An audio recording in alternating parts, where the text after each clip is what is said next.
तो मैं आपके चैनल के माध्यम से कहता हूं कि आप सभी को मिलकर बहुजन समाज पार्टी को वोट देनी चाहिए और देनी है। देनी चाहिए, बिल्कुल देनी चाहिए और देनी है। मैं वोटर हूँ, वोटर की हैसियत से वोटर की भी एक हैसियत बनता है कि हमें जिताना है, क्योंकि ऊपर से कमान आती है तो वोटर ऐसा था कि हम भी अपने पार्टी को जिताएं। मैं इतना कह सकता हूं, मैं बसपा को वोट करता हूं और आप भी बसपा को वोट करिए। वोटों के लिए कह रही है कि पिछड़ों का वोट मुझे मिल जाए। पिछड़ों की जनसंख्या जातिगत जनगणना की बात हो रही है, तो वो पिछड़ों की वोटों पे निशाना साधने की बात कर रही है।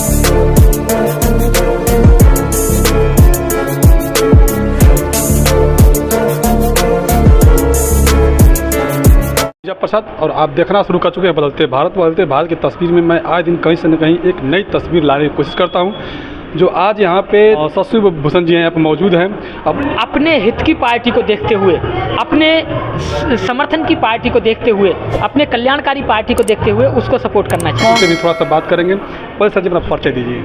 बहुत बहुत आभार, बहुत बहुत शुक्रिया आप लोगों का। सर जी, अभी यहाँ पे जातिगत जनगणना को लेकर बात हो रही थी और एक तरफ कांग्रेस कहती है कि हम जातिगत जनगणना कराएंगे, हालांकि इससे पहले वो नकार चुकी थी। इस पे पहले क्या करेंगे? देखिए, समय के अनुसार बुद्ध ने हमें सिखाया, बुद्ध ने हमसे कहा समय परिवर्तनशील है, हर क्षण परिवर्तन होता है।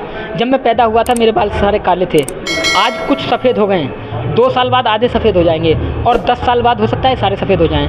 जिस कांग्रेस पार्टी पहले जिसका विरोध करती थी, आज वो सत्ता से बाहर है और जब तक वो सभी के साथ नहीं आएगी, जब तक वो व्यक्तिगत जनगणना का पक्ष नहीं रखेगी, अपने मैनिफेस्टो में ये नहीं करेगी, तो वो कभी दोबारा यहाँ से मिट जाएगी, ख़त्म हो जाएगी। और जब तक वो इसकी बात नहीं करेगी तब तक वो दोबारा से नहीं आएगी। इसलिए उसने ये कहा है कि हम जब सत्ता में आएंगे तो जातिगत जनगणना कराएंगे। हम इस बात का स्वागत करते हैं, कुछ वोट का गारंटी हम नहीं लेते हैं। कुछ लोग कहते हैं इस बात को लेकर के कि कांग्रेस की जनसंख्या लगभग, मान लीजिए कांग्रेस में जितने वोटर हैं 15% पहले स्वर्ण क्लास के लोग आते थे और जो ब्राह्मण समाज या ठाकुर या बनिया, वो लोग भी कांग्रेस को वोट देते थे। लेकिन इस वक्त जो बीजेपी में चिपक चुके हैं, तो फिर उनके पाले में कौन है? एससी के लिए बीएसपी है, ओबीसी के लिए सपा है, आरजेडी है, ऐसे बहुत से तमाम नेता हैं। तो आखिर कांग्रेस को कौन देगा वोट?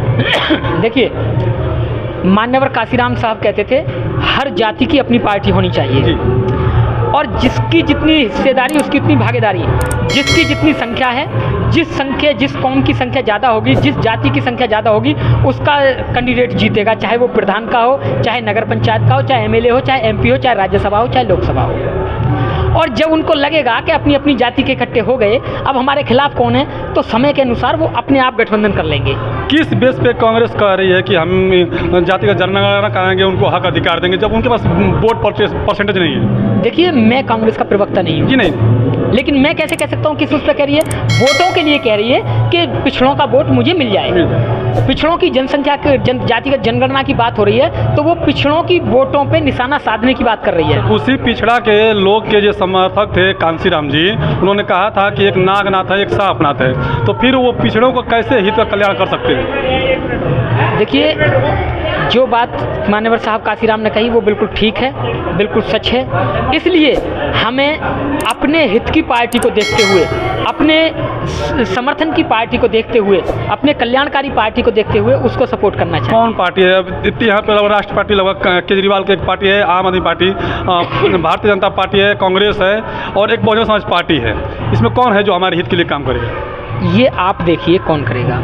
ये आपका वोट है, आपकी जिम्मेदारी है। अगर आप मेरे कहने से वोट डालेंगे तो वोट डालने के समय मैं आपको फ़ोन करके कहूँगा आप उस वोट पे, उस निशान पे वोट डाल देना, ठीक है?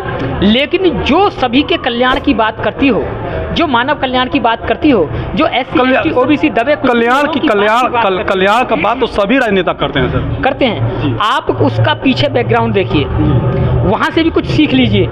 जब पीछे बातों से सीख ली जाती है तभी आगे बढ़ा जाता है। आप कांग्रेस का पीछे का इतिहास देखिए, आप बीजेपी का पीछे का इतिहास देखिए, जनसंघ का इतिहास देखिए, आप सभी पार्टियों का इतिहास देखिए। अगर वो आपके हित के लिए जरा भी सही उतरी हो तो आप उसके साथ चले जाइए। अगर हित की बात कर रहे हैं आप, तो समाजवादी पार्टी को ले लीजिए, चाहे आरजेडी बिहार में लालू यादव की है, चाहे बहुजन समाज पार्टी है, कांग्रेस है, बीजेपी, इनमें तो सबसे जो बहुजनों के लिए काम किया है तो बहुजन समाज पार्टी ने किया है। बहुजन समाज पार्टी ने काम किया है, तो मैं आपके चैनल के माध्यम से कहता हूं कि आप सभी को मिलकर बहुजन समाज पार्टी को वोट देनी चाहिए और देनी है। देनी चाहिए, बिल्कुल देनी चाहिए और देनी है।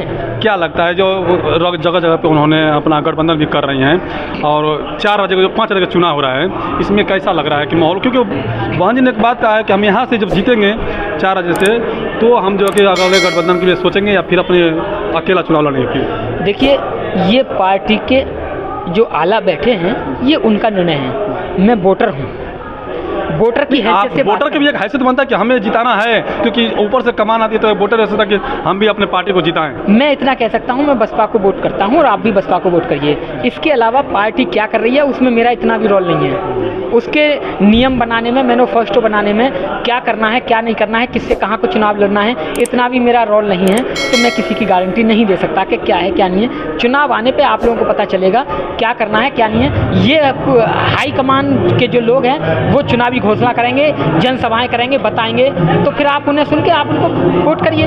शुक्रिया सर, बात करने के लिए। देखिए, शशि भूषण जी हैं और इन्होंने कहा कि बहुजन समाज पार्टी को वोट दीजिए और वोट देने का अपील भी किया। इसलिए कह रहा हूँ कि जो बहुजन समाज उत्तर प्रदेश में 4 मुख्यमंत्री रही बहुजन कुमारी माधवी ने, सभी का शासन देखते हुए बहुजन समाज पार्टी ने अच्छा कार्य किया है बहुजनों के लिए। तो इसके लिए शशि भूषण जी ने अपील किया कि नहीं, आप भी वोट दीजिए और दूसरे को भी वोट दिलाइए बहुजन समाज पार्टी के हाथी चुनाव चिन्ह पे। शुक्रिया सर जी, थैंक यू, बहुत बहुत शुक्रिया। जय भीम। जय भीम सर, शुक्रिया।